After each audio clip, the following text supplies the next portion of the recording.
Olá, sou o professor JH aqui do canal Física Light, sejam bem-vindos. No vídeo de hoje nós vamos falar sobre os dois comportamentos que uma pilha e uma bateria pode possuir, ora funcionando em regime de descarga, ora funcionando em regime de recarga. Isto é, uma pilha e uma bateria pode funcionar como fornecedor de energia elétrica ou como um consumidor de energia elétrica. Então fiquem atentos para essas duas situações que é corriqueira e muito comum nos vestibulares. Vamos lá?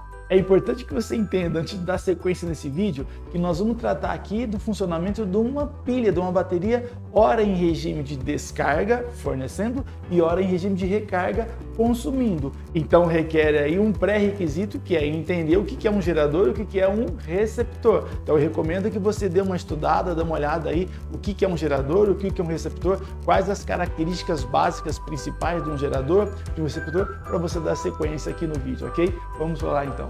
Pilhas e baterias, elas podem funcionar em regime de descarga ou em regime de recarga. Isso é, uma pilha trabalhando, funcionando como um fornecedor de energia elétrica e uma pilha funcionando como um consumidor. Isso acontece quando você pega o seu celular e coloca lá na tomada para recarregar. Perceba que é uma pilha, que é um gerador, só que está funcionando em regime de recarga, ela está recebendo energia elétrica. E tem um comentário aqui, um detalhe que é importante vocês entenderem. Na verdade, essas pilhas comuns, essas baterias comuns, igual eu tenho aqui, ó, uma bateria recarregável, dessas baterias portáteis. Okay? É uma bateria portátil, dessas que você coloca, carrega na mochila, na bolsa, e aí ó, que você precisa dar uma carga emergencial, ou né, acaba a bateria do teu celular, você conecta. Eu tenho aqui uma pilha, né, dessas, uma bateria recarregável, ó, vou até deixar pertinho, de 10.000 mAh. Miliampere-hora. Mas peraí, o que é miliampere-hora? Muita gente confunde com o quilowatt-hora, muita gente confunde com watt-hora. Gente, quilowatt-hora, watt-hora é potência vezes tempo. Potência vezes tempo é energia. Aqui é miliampere vezes hora, é corrente vezes tempo. E nós vamos ver daqui a pouquinho que corrente vezes tempo é carga elétrica. Tá, então, isso tudo para você entender uma coisa aqui, pilhas e baterias são, na verdade, essas químicas, né, pilhas químicas, baterias químicas, essas pilhas comuns, elas funcionam, na verdade, como armazenadores de carga elétrica. Então, elas armazenam carga elétrica e essa carga elétrica vai ser responsável por transferir, por transportar energia até o aparelho que você vai consumir, tá? Vai utilizar. Então, está aí uma pilha comum aqui, que é uma bateria. Alimentando a lâmpada, elas armazenam carga elétrica e essa carga elétrica transporta energia até a lâmpada, ok? Tá, então, daqui a pouco a gente volta aqui no miliampere-hora, ok? A gente volta aqui para entender quanto que é no sistema internacional 10.000 miliamperes-hora e depois nós vamos para resolver aquela questão lá que fala sobre o ampere-hora, ok? Tá, então, vamos primeiro discutir então o que é o miliampere-hora para daqui a pouco chegar lá no ampere-hora. Tá, só que antes disso, vamos lá. Eu tenho aqui uma bateria de força eletromotriz, ó, força eletromotriz E, que é a DDP responsável pelo trabalho total. Na verdade, aquilo que a bateria gera, né? E ela fornece aqui para essa lâmpada uma DDP, vou chamar de U, que é a DDP nos terminais da lâmpada. Ah, perceba o seguinte, que o que a bateria fornece é menor que aquilo que ela gera. O U, a DDP que ela fornece, U, ela é menor que aquilo que ela gera. Sim? Por exemplo, uma bateria de 12 volts, ela fornece menos que 12 volts. Por quê? Lembra-se? Porque elas possuem resistência interna. Parte daquilo que é gerado é perdido internamente nas resistências internas, efeito Joule. Por isso que a DDP nos terminais de uma pilha, sempre que ela estiver em regime de descarga, descarregando, fornecendo, como, por exemplo, você está usando o teu celular aí, você está com o teu celular, igual eu estou aqui, está o meu celular, eu pego e ligo, estou usando ele, ok? Tá, quando eu estou usando o meu celular, o que acontece? Ele está alimentando um circuito elétrico, então ele está fornecendo, tá? Então o que ele fornece é aquilo que ele gera, é a DDP responsável pelo trabalho total, menos o que é perdido internamente. Por isso, lembre-se que a equação do gerador é U igual a E menos RI. É óbvio lá, o que ela fornece é a DDP total, né, menos aquela DDP responsável pelo trabalho não útil, porque é U igual a E menos RI. E a corrente elétrica, como é que funciona mesmo? Ela sai do positivo da bateria, do potencial maior, e ela vai lá para o negativo. Ela entra pelo negativo, ó, sentido convencional da corrente. Sai do positivo e entra no negativo. Então, aqui eu tenho uma bateria funcionando em regime de descarga, ela fornecendo energia elétrica, no caso aqui, para uma lâmpada. Como que fica o gráfico desse gerador? Vamos lá para aquele canto do quadro. O gráfico da bateria em regime de descarga, ela vai funcionar daquele jeito, sim?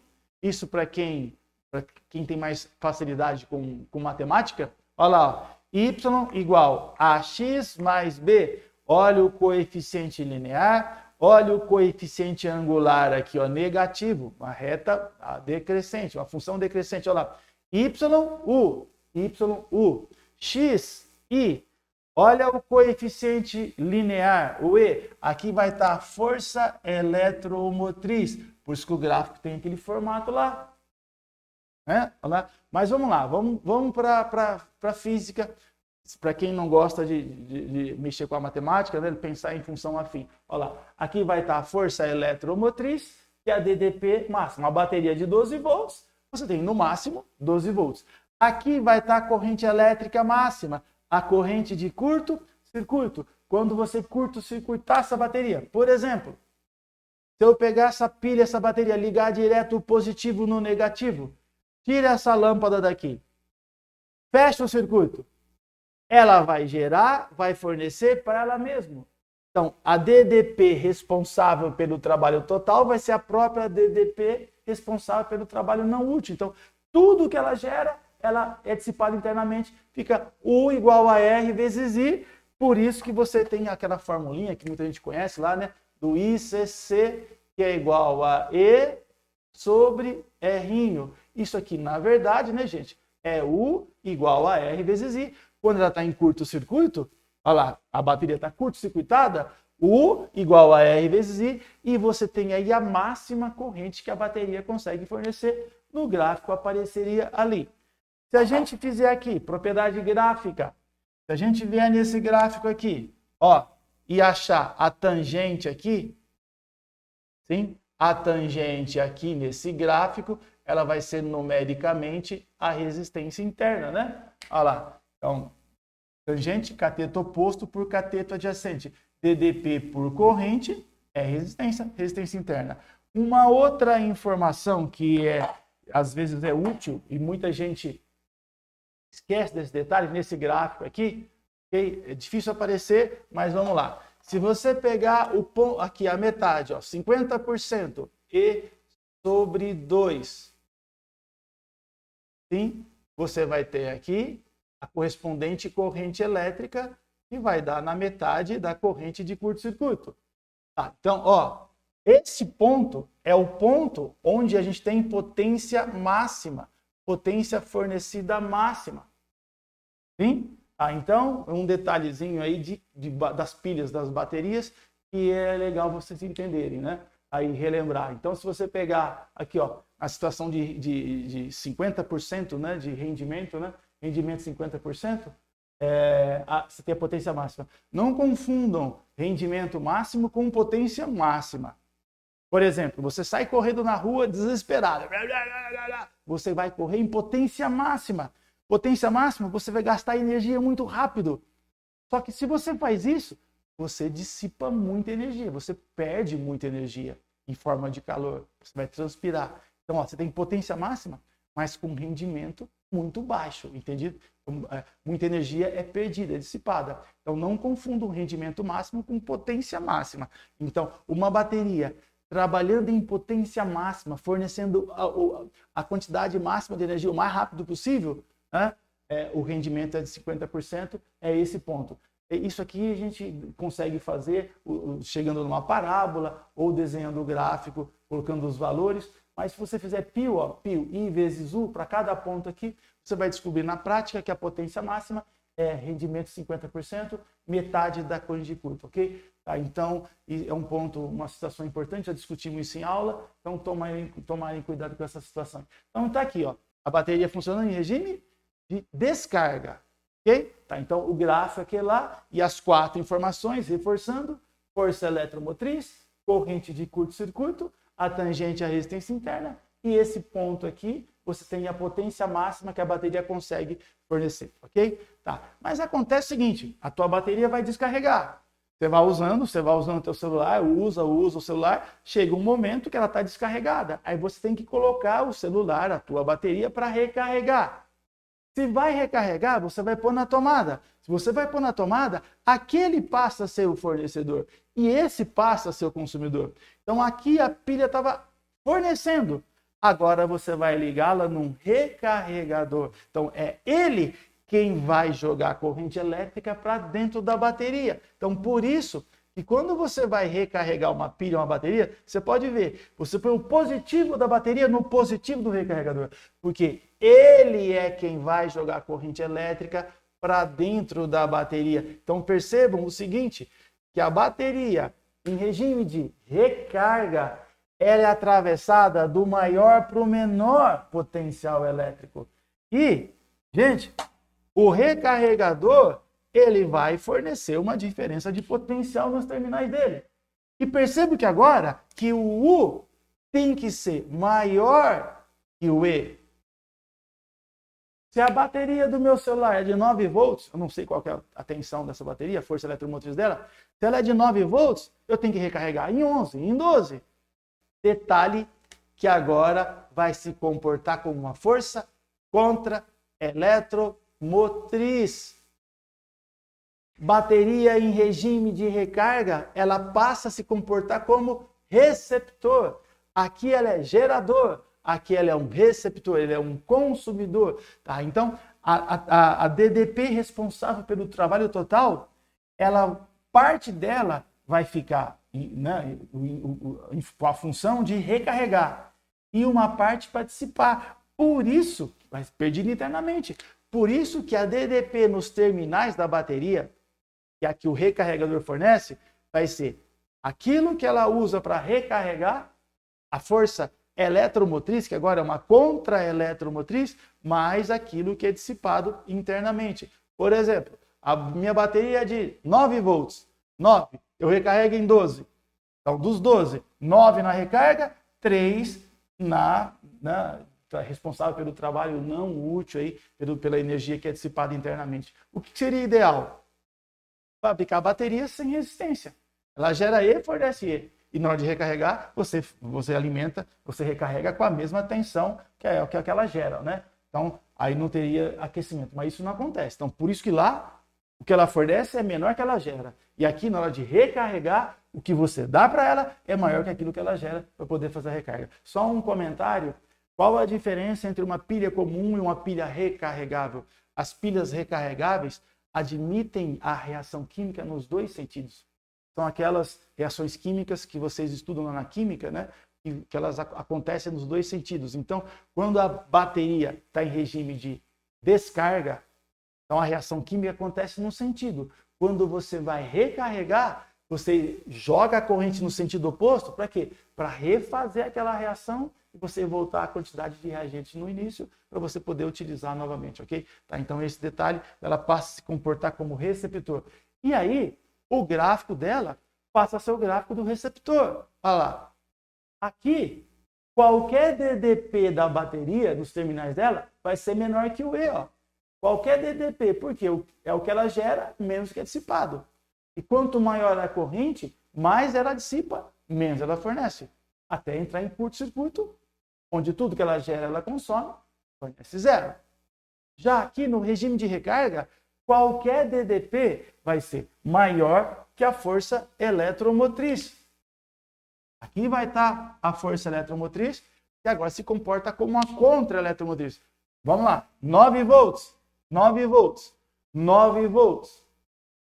Qualquer tensão elétrica, menor que 9 volts, fornece menos que 9. Agora na recarga, 9 volts. O recarregador fornece qualquer DDP nos terminais, vai ser maior que o E. Então vamos lá, você recarrega ali em 12. 12, né? 3 volts responsável pelo trabalho não útil e 9 na recarga, por isso que o gráfico passa a ter aquele comportamento gráfico de receptor.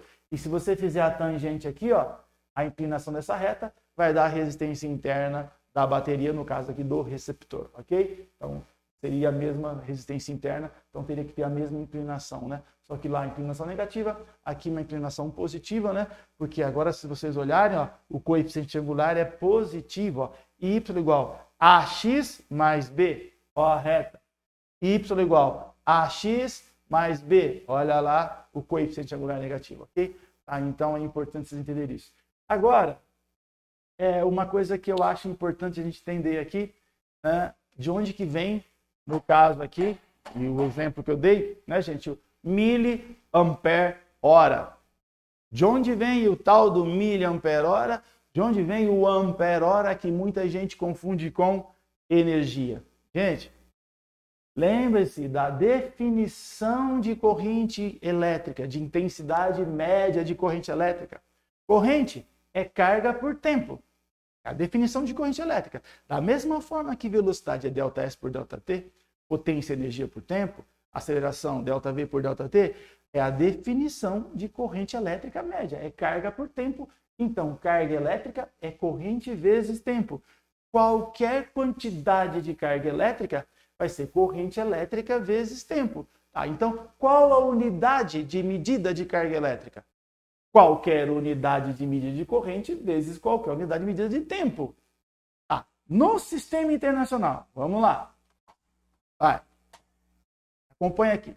Como é que fica no sistema internacional? No sistema internacional, a gente tem o Coulomb. O que é o Coulomb? Corrente em ampere, tempo em segundos. Corrente em ampere, tempo em segundo, ampere vezes segundo, é Coulomb.